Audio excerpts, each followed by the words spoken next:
السلام عليكم ورحمة الله تعالى وبركاته. كيف حالكم؟ نتمنى ان شاء الله تكونوا باحسن الاحوال يا ربي.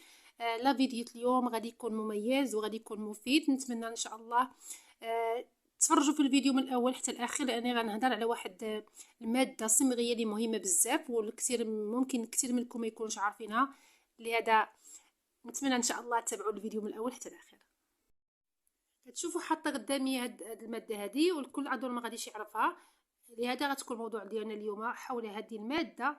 هي نوع من الصمغ، يعني هذا سميتو الصمغ العربي. الصمغ العربي هذا يعتبر معجزه ربانيه من عند الله سبحانه وتعالى اللي نعم علينا بها. المهم غنعطيكم واحد النبذه وجيزه عليها باش تعرفوا شنو الشجره اللي كيخرج منها هذا الصمغ، الدوله اللي معروفه بها. المهم خليكم معايا باش تعرفوا على جميع المعلومات ان شاء الله. الصمغ العربي هو نبته صمغيه كتستخرج من واحد النوع ديال الشجر سميتو الصنت. هاد الشجر متواجد بكثرة في دولة السودان وخصوصا في مدينة دارفور. يعني كتعتبر السودان هي أول دولة مصدرة لهذا النوع من الصمغ ذات الجودة العالية. الصمغ هذا لذات الجودة العالية كيتسمى الصمغ العربي الهشاب، يعني هو كيتستعمل للعلاج. لهذا كتعتبر السودان أول بلد مصدر لهذه المادة عالميا، يعني كتصدر 80% من هذه المادة لجميع الدول العالم خصوصا أمريكا. يعني كتصدر لها بدرجة لأن كيستعملوه في المشروبات الغازية وكيتستعمل في الأكل في التجميل في جميع أي حاجة موجودة عندكم في البيت لابد ما كتلقاو داخل فيها هذا النوع من الصمغ اللي هو الصمغ العربي الهشاب. بغيت نقول لكم واحد الحاجة، بما أن الناس بزاف كيخلطوا ما بين الصمغ العربي ولبن الذكر والمرة والعلك. دابا انا غادي نوريكم الفرق بيناتهم حتى الالوان ديالهم باش مابقاش تخلطوا بيناتهم. عندنا هذا هو الصمغ العربي باش ما تخلطوش، لان كاينين العطارين الله يهديهم تيبيعوا الناس العلك او نوع اخر على اساس انه الصمغ العربي. الصمغ العربي ديما تيكون لونه شفاف، يكون هذا اللون او تيكون لونه اصفر او غامق، لكن هو سبحان الله ما عنده لا مذاق ولا لون ابدا. ما كنستعملوه كندقوه تلقاوه كنطحنوه كنلقاو لونه ابيض، ما تنصبوا عليه الماء كنلقاو لونه شفاف ما عندوش المذاق نهائيا. عندنا اللبن الذكر اللي كنت درت لكم عليه فيديو، هذا تا هو راه من اعلى جوده، يعني اللبن الذكر الحجري. هذا النوع الاول جيد موجود في صنعة عمان، رجعوا الفيديو اللي قبل كنت هضرت لكم عليه. وعندنا المره حتى هي هذه مر البطارخ حتى هي تكلمت لكم عليها، هذه نوعها بوحدها حتى هي كتستعمل في العلاجات. وعندنا ثاني نوع اخر اللي هو العلك اللي كنستعملوه حنايا في المغرب في اتاي يعني في الشاي. يعني كل نوع مختلف عن الثاني، لكن اجودهم هو الصمغ العربي لانه كيتستعمل في علاجات ديال بزاف الامراض بدون اضعاف يعني مضاعفات او اضرار جانبيه. العربي كيحتوي سبحان الله العظيم على الياف عاليه، يعني كيحتوي على الياف عاليه في الاملاح في الكالسيوم في المغنيسيوم سبحان الله، وهو مضاد حيوي كما قلت لكم. يعني شي حاجه معجزه مع الله سبحانه وتعالى وطبيعيه، ما نحتاجوش اننا ناخذ مضاد حيوي كيميائي. لهذا هو كيتعتبر صديق للأمراض القولون كالإمساك أو الإسهال أو الانتفاخ أو القولون العصبي، يعني أي حاجة كتعلق بالمشاكل في الهضم. كيعتبر أن الصمغ العربي مفيد لها بزاف وفعال في العلاج ديالها. كيقضي على الكوليسترول الضار في الجسم، وبما أنه يحتوي على الكالسيوم فلهذا هو يقوي العظام وكيحمي حتى من الهشاشة ديال العظام لأنه غني بالكالسيوم والأملاح المعدنية. ذلك كيقوي المناعة بالنسبة للناس اللي كيعندهم أمراض المناعة الذاتية أو عندهم ضعف المناعة بأي مرض كان، سواء مرض السرطان أو خصوصا كنصح بين الناس اللي فيهم مرض السرطان لأنه كيعملوا الشيميو العلاج الكيميائي كيبقى داك العلاج الكيميائي كيبقى اثر ديالو في الجسم، لكن خاصهم يستعملوا الصمغ العربي كشراب باش يطرحوا هذاك السم من الذات ديالهم. مفيد بزاف بزاف، كنتمنى ان شاء الله يستعملوا مرض السرطان الله يشفيهم يا ربي. حتى انه يساعد في علاج النقرس داء الملوك كيعالج النقرس، كذلك مرض السكر وضغط الدم المرتفع. حاجه مهمه بزاف لان الصمغ العربي معروف عليه انه عنده علاقه بامراض الكلى، ومعروف عليه انه هو كيعالج الفشل الكلوي. غتقولي ما يمكنش انه يعالج الفشل الكلوي، ولكن تنقول لكم ان الناس استعملوا الصمغ العربي وتعالجوا من الفشل الكلوي. كاين اللي ما استعملوش اصلا الغسيل، وكاين الناس اللي استعملوا الغسيل وكيستعملوا الصمغ العربي وكينصحوا بالاطباء حتى في اطار يعني ما كيستعملوا الناس الغسيل كيقولوا لهم خذوا الصمغ العربي. سبحان الله، شفت حالات، تفرجت في حالات في الخليج حتى في السودان وحتى في امريكا عرفوا الفعاليه ديال هذا الصمغ العربي واستعملوها. سبحان الله، كاين بعض الحالات، كنقول لكم بعض الحالات شفاو من الفشل الكلوي بصفه نهائيه. لانه هو الا بغيتي تستعملي او تستعملوا الصمغ العربي كعلاج، خاصكم تبعدوا على البروتين بصفه نهائيه، وعلى الاقل يداوم العلاج مده 3 شهور. 3 شهور يتبع هذا الصمغ العربي. سبحان الله اش كيدير، هو كيعاود انه كيحيي الوظائف ديال هذيك الكيلي، كيحييها من جديد حتى الكمامات كيحييها من جديد. وكل واحد كتختلف، يعني كتختلف الحالات من واحد الى اخر. كنصح اي واحد كيعاني من الكلي، كيف ما كان عنده اي مرض في الكلي، سواء برد الكلي او عنده اكياس في الكلي او عنده مثلا المرحله الاولى من الفشل الكلوي او القصور الكلوي، عليكم بالصمغ العربي. استعملوه كشراب. نوريكم طريقه الاستعمال ديالو، وتكون غير طريقه الاستعمال صحيحه، والجرعه تكون محدده اللي غنقول لكم عليها، لانه ما عندوش اضرار نهائيا. لانه سبحان الله كيغسل، كيعمل يعني الكيلي كيغسل الكيلي من جديد وكيعمل لها فلتره، يعني كيحيد من السموم الضاره وكيعاود يجدد الوظائف ديال الكيلي.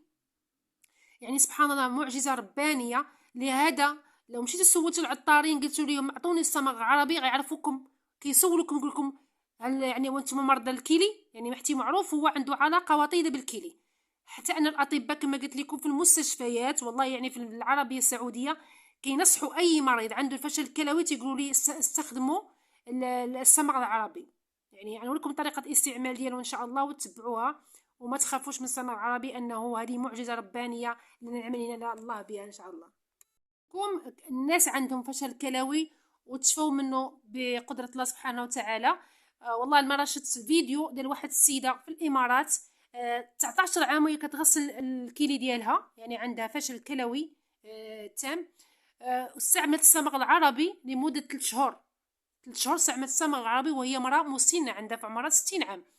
استعملت الصمغ العربي لمده 3 شهور بدون ما كتاخذ هذا البروتين، يعني كتاكلش اللحوم البيضاء الحمراء، اي حاجه ما كتاكلهاش. والله العظيم يعني كتقسم بالله انا شفيت تماما من الفشل الكلوي، يعني عاود حيا الكلوه ديالتها من جديد من جديد ان شاء الله، يعني كانها عمرها ما كانت كتعاني من الفشل الكلوي. عندهم مثلا السعال، عندهم مشكله في القصبات الهوائيه، جرثومات المعده، جميع الامراض اللي كتخطر على البال ديالكم فهو كيعالجها الصمغ العربي. وكاين شي امراض كيساهم في العلاج ديالها، خصوصا هو صديق للجهاز الهضمي بكثره. حتى الناس اللي مثلا عندهم مثلا الله يشفيهم مرض السرطان القولون، كنصحكم وبقوه استعملوا الصمغ العربي، لانه هو بما أنه غني بالألياف، ألياف سريعة الذوبان، وأنه كيطرد السموم من الجسم، فأنه كيساعد في علاج سرطان القولون. الصمغ العربي بعد ما طحنته شوفوا ها هو اللون ديالو أبيض، وليس بأصفر وليس ببني، لونه شفاف. انتو شوفوا اللون ديالو شفاف بعد ما طحناه. انا كنا شفنا ان لونه بني او اصفر او زجاجي، هو عكس العلك اللي طحناه كيعطينا لونه بني، لكن هو سبحان الله يعني لونه زجاجي. انا ما طحنتوش يعني حتى خليته بودره، خليته بين وبين، انا هو سريع الذوبان ما كيتعطلش دغيا كيذوب. لكم طريقه الاستعمال وشحال غتاخذوا ديال الكميه. غناخذوا ملعقه صغيره بهذا الشكل هذا ديال الصمغ العربي، ملعقه صغيره كنحطوها في كاس وتنكبوا عليها الماء بارد او ماء دافي، المهم ما يكونش ماء ساخن. كنرفعوا شويه هكا يدينا الفوق وتنكبوا هذاك الماء.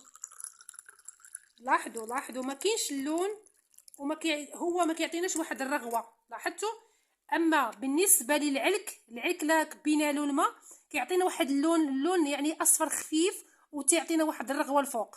هذا هو الفرق ما بين العلك وما بين الصمغ العربي، باش ما يخدعوكمش اللي كيعطوكم العلك على اساس انه الصمغ العربي، وهذا حرام، لان الصمغ العربي معروف عليه كيدخل في علاج الكلي والامراض اللي قلت لكم. اما العلك حنا كنستعملوه حتى هو كيتستعمل في الحلويات بعض الامراض، ولكن هو ما عندوش يعني فعاليه بحال الصمغ العربي.